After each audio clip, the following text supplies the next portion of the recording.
बिस्मिल्लाहिर्रहमानिर्रहीम। तमाम दोस्तों को अस्सलाम वालेकुम। हमारे यूट्यूब चैनल इल्म फॉर यू पे दोस्तों को वेलकम करते हैं। दोस्तों, आज की इस वीडियो के अंदर ही हम बहुत इंपॉर्टेंट टॉपिक डिस्कस करेंगे। टॉपिक है हमारे पास से व्हाट इज़ आईएमएफ। आईएमएफ क्या चीज़ है, इसके पीछे हिस्ट्री क्या है, इस आईएमएफ को बनाने का असल मकसद क्या है, किस मुल्क के अंदर इसका हेडक्वार्टर है और पाकिस्तान ने इसको कब ज्वाइन किया था, ये लोगों को पैसे देता है क्यों देता है, लोन देता है लोगों को क्यों देता है। तो ये सारी जो डिटेल है ये हम इस वीडियो के अंदर डिस्कस करेंगे। तो इसके अलावा ये जो कम्पिटिटिव एग्ज़ाम्स होते हैं CSS लेवल तक, ये बहुत इंपॉर्टेंट टॉपिक है।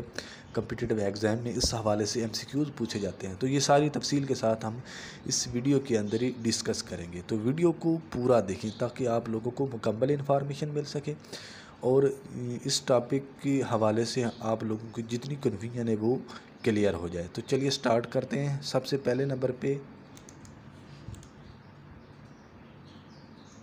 पहला हमारा जो क्वेश्चन बनता है वो है कि what is IMF. IMF international monetary fund.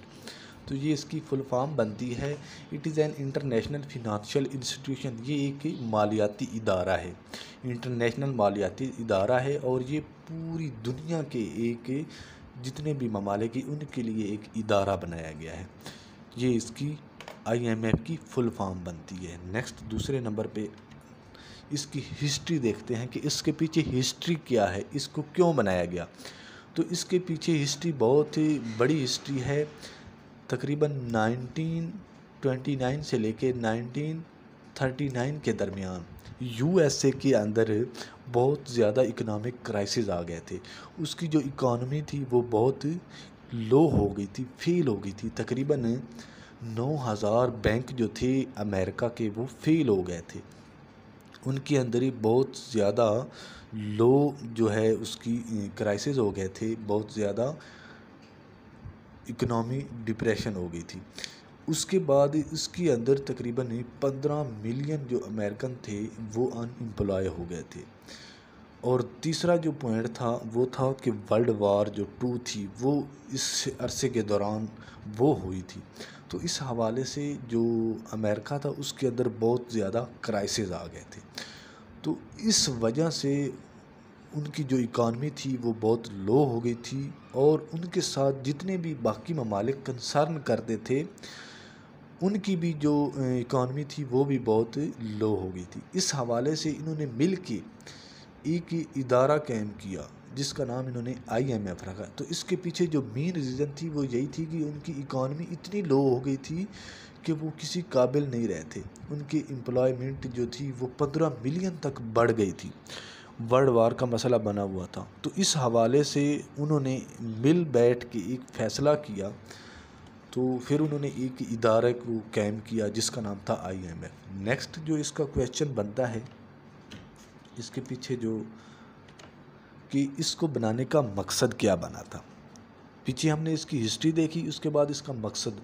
तो इसके जो मेन मकसद है वो ये हैं कि सिक्योर फिनंशियल स्टेबिलिटी को कवर करना था, जितने भी क्राइसिस आ गए थे उनको कवर करना था। पॉवर्टी लो जो है वो रिड्यूस करना था पूरी दुनिया के अंदर जो उनके साथ ममालिक काम करते थे, क्योंकि USA जो थी ये बहुत ही बड़ी एक सुपर पावर है और इसके साथ पूरी दुनिया का कंसर्न है लेन देन के हवाले से। तो इस हवाले से ये जो IMF है इसका मेन मकसद था कि पूरी दुनिया के अंदर जो पॉवर्टी थी, फिनंशियल क्राइसिस थे, उनको कम करना था और इंटरनेशनल ट्रेड जो थी उसको फैसिलिटेट करना था, उसको बढ़ाना था और प्रमोट करना था इंटरनेशनल मॉनेटरी कोऑपरेशन को। तो ये इसके पीछे मेन वजूहात थी जिसको बनाने का मकसद था। तो ये जितने भी कंट्रीज़ हैं जो इसके साथ मिले हुए हैं तो ये इनको लोन देता है, ये इसकी सबसे बड़ी जो है मकसद था। नेक्स्ट इसका क्वेश्चन बनता है कि IMF को किसने बनाया था। क्वेश्चन पूछे जाते हैं और एग्ज़ाम के अंदर इस हवाले से किसी हवाले से इस टॉपिक के अंदर से क्वेश्चन पूछा जा सकता है। इंटरव्यू में ख़ास तौर पे बहुत ज़्यादा पूछे जाते हैं। तो इसको बनाने का जो आइडिया था वो 2 थे। एक Harry Dexter White and John Maynard Keynes, इन्होंने 1944 के अंदर इसकी बुनियाद रखी थी आईएमएफ की। और इसको बाकायदा जो वर्किंग फॉर्म में लाया गया था वो लाया गया था 27 दिसंबर 1945 के अंदर। एक कॉन्फ्रेंस हुई थी ब्रिटन वुड कॉन्फ्रेंस, उसके अंदर टोटल 29 मेंबर थे।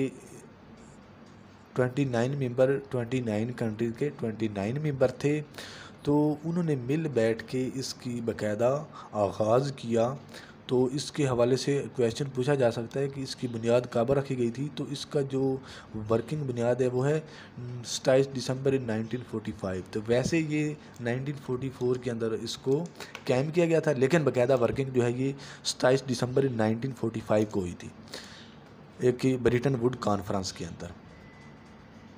और इसके अलावा करंटली जो आईएमएफ है ये कि पूरी दुनिया में बहुत इम्पोर्टेंट रोल प्ले कर रहा है। पूरी दुनिया इसके साथ मिल बैठ के इससे लोन लेती है, अपने पैसे वहाँ पे जमा कराती है।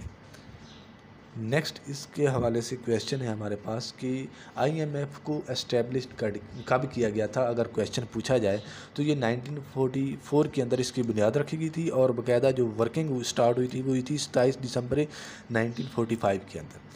नेक्स्ट इसके हवाले से क्वेश्चन है हमारे पास कि इसका हेड क्वार्टर कहाँ पे है। तो इसका जो हेड क्वार्टर है वो है यूएसए के अंदर, और वाशिंगटन डीसी जो इसका शहर है दारुल खिलाफा है अमेरिका का, उसके अंदर इसका हेड क्वार्टर है। नेक्स्ट क्वेश्चन है कि इसकी ऑफिशियल लैंग्वेज क्या है। इसकी ऑफिशियल लैंग्वेज इंग्लिश है। नेक्स्ट है कि इसके टोटल मेंबर्स कितने हैं। टोटल इसके 190 कंट्रीज़ हैं, जिसके अंदर 189 जो वो यूनाइटेड नेशन कंट्रीज़ हैं और एक जो है वो मज़ीद शामिल हुआ है कंट्री कोसावो। तो ये टोटल 190 कंट्रीज़ बनते हैं। नेक्स्ट है कि पाकिस्तान ने आईएमएफ को कब ज्वाइन किया था। तो पाकिस्तान ने आईएमएफ को 1950 के अंदर ज्वाइन किया था। क्यों ज्वाइन किया था? क्योंकि पाकिस्तान एक नया मुल्क बना था 1947 के अंदर। तो उसलिए पाकिस्तान जो है वो इंडिया से आज़ाद हुआ था। तो पाकिस्तान में बहुत ज़्यादा इकोनॉमिक क्राइसिस थे, बहुत ज़्यादा पॉवर्टी थी, इदारों की कमी थी। तो इसलिए उन्होंने आईएमएफ को ज्वाइन किया, उससे कंसर्न किया ताकि ये जो हमारी ज़रूरियात है वो पूरी हो सके, हमारी जो इकनॉमी है वो ठीक हो सके। तो फिर पाकिस्तान ने 8 दिसंबर 1958 को आईएमएफ को ज्वाइन किया, उसके साथ कंसर्न किया। ये पहली दफ़ा थी। तो और पहली दफ़ा ही पाकिस्तान ने जो है आईएमएफ से लोन भी लिया था। तो और अब तक जो पाकिस्तान ने टोटल 22 दफ़ा जो है वो आईएमएफ से लोन ले चुका है। और रिसेंटली जो लास्ट टाइम पाकिस्तान ने आईएमएफ से लोन लिया है वो लिया है 2019 के अंदर ही, इमरान खान के दौर के अंदर। टोटल कितना लोन लिया है? टोटली $1 बिलियन जो है ये पाकिस्तान ने लोन लिया था। और अभी जो है 2022 के अंदर शहबाज शरीफ की हुकूमत चल रही है। तो इसके अंदर उन्होंने मज़ीद कंसर्न किया आईएमएफ से, ताकि वो आईएमएफ से जो है लोन ले सके और अपनी इकानमी को, अपनी जो मौजूदा हालात हैं उनको ठीक कर सके। तो इसीलिए जो आईएमएफ ने एक शर्त रखी है पाकिस्तान के साथ कि आप जो है वो उसको बढ़ाएं, अपनी पेट्रोल की, डीज़ल की कीमतें बढ़ाएं, फिर हम आपको लोन देंगे। तो उसके पीछे भी यही वजह है कि वो उनका काम होता है कि जिस मुल्क को वो लोन दे रहे हैं उसके जो पैदावार है कि वो कैसे पूरे करके देंगे, इस हवाले से वो उनको कुछ शराइत रखते हैं। तो इसलिए पाकिस्तान के साथ भी उन्होंने यही शराइत रखी है कि आप ये चीज़ों जो हैं इनकी मिकदार बढ़ाएं, इनके में इजाफ़ा करें, फिर हम आपको लोन देंगे। तो मेन वजह यही होती है।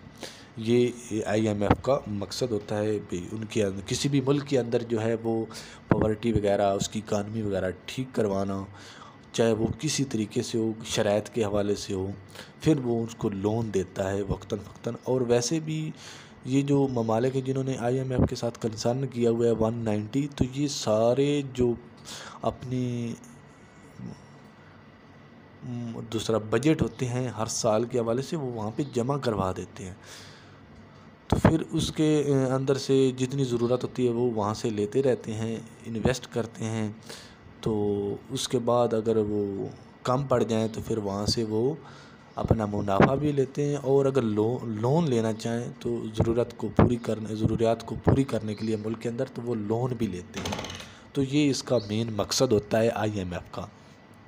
नेक्स्ट क्वेश्चन है कि इसका स्ट्रक्चर जो है, IMF जो है इसका मेन स्ट्रक्चर जो है, इसको कौन लीड करता है, कैसे लीड किया जाता है? तो इसका एक बोर्ड ऑफ गवर्नर होता है, एक बोर्ड होता है, उसका एक गवर्नर होता है। तो उसकी ये सारी जिम्मेदारियाँ होती हैं, उसके नीचे मेंबर्स होते हैं जो काम करते हैं। हर जो बोर्ड होता है, हर मेंबर होता है, उसके 2 रिप्रेजेंटेटिव होते हैं उसके अंदर।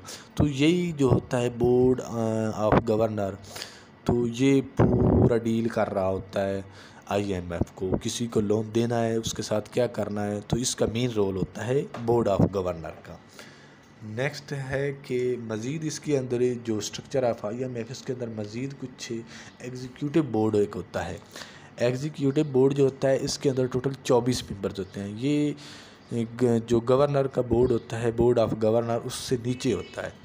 तो इसके अंदर टोटल 24 मेंबर्स होते हैं, जिसके अंदर 7 मेंबर जो हैं वो ये इन कंट्री को ज़ाहिर कर रहे होते हैं, जिसके अंदर USA, Japan, Germany, China, France, UK and Saudi Arabia है।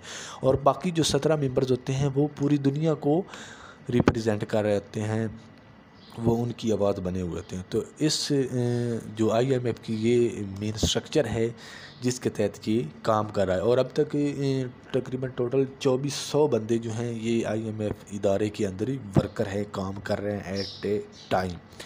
तो ये थी मेन जो इसकी IMF की स्ट्रक्चर। IMF के हवाले से अगर कोई क्वेश्चन पूछा जाता है, या IMF के हवाले से इंटरव्यू में कोई क्वेश्चन पूछा जाता है, तो ये सारे क्वेश्चन जिनकी हमने डिटेल के साथ डिस्कस किया। मज़ीद अगर किसी के कोई कन्फ्यूजन रह गई हो तो वो खुद भी सर्च कर सकता है इस हवाले से, और हमसे कमेंट में भी पूछ सकता है। उम्मीद करता हूँ तमाम दोस्तों को हमारी ये वीडियो बहुत पसंद आई होगी। अगर हमारी वीडियो पसंद आई है तो चैनल को भी सब्सक्राइब कर दें और वीडियो को भी लाइक कर दें। तमाम दोस्तों को अल्लाह हाफ़िज़।